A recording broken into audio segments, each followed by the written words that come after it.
Hello दोस्तों, आज मैं लेकर आई हूँ आपके पास एक नई कहानी। उम्मीद है कि आपको ये पसंद आएगी।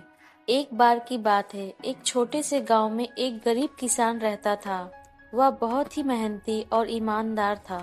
वह दिन रात काम करता था और अपनी पत्नी और बच्चे का पालन पोषण करता था। एक दिन की बात है, किसान अपने खेत में काम कर रहा था। तभी उसे एक बूढ़ा आदमी दिखाई दिया। बूढ़ा आदमी बहुत थका हुआ और भूखा लग रहा था। वह बूढ़ा आदमी बहुत ही परेशान और भूखा सबके दरवाजे पर देख रहा था, मगर किसी ने उसे खाने के लिए नहीं दिया। किसान ने बूढ़े आदमी को अपने घर ले गया और उसे खाना और पानी दिया। बूढ़ा आदमी किसान के घर जाकर भरपेट खाना खाया और आराम किया। बूढ़ा आदमी जब जाने लगा तो वह बहुत ही खुश होकर किसान को आशीर्वाद दिया। बूढ़े आदमी ने कहा, तुम बहुत ही दयालु और ईमानदार हो। मैं तुम्हें एक आशीर्वाद देता हूँ। तुम्हारे सभी अच्छे कर्मों का फल तुम्हें अवश्य मिलेगा। किसान ने बूढ़े आदमी के आशीर्वाद के लिए धन्यवाद दिया।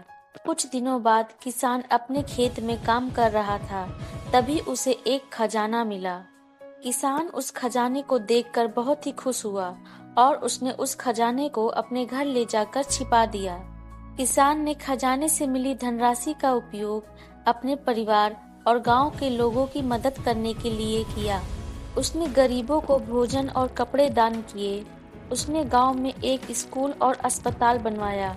वह गांव के लोगों के बीच बहुत ही सम्मानित हुआ और लोकप्रिय हो गया।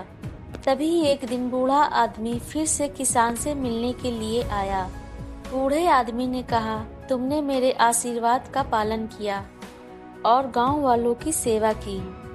तुम्हारे सभी अच्छे कर्मों का फल तुम्हें मिल गया है। किसान ने बूढ़े आदमी के आशीर्वाद के लिए धन्यवाद किया। किसान ने अपने जीवन में बहुत ही सुख और समृद्धि प्राप्त की। वह अपने सभी अच्छे कर्मों का फल भोगने के बाद खुशहाल जीवन जीने लगा। तो दोस्तों, इस कहानी को बताने का यही तात्पर्य था कि हमें अच्छे कर्मों का फल अवश्य मिलता है। हमें दयालु और ईमानदार रहना चाहिए। हमें दूसरों की मदद करने के लिए हमेशा तैयार रहना चाहिए। आपको ये कहानी कैसी लगी हमें कमेंट करके जरूर बताएं।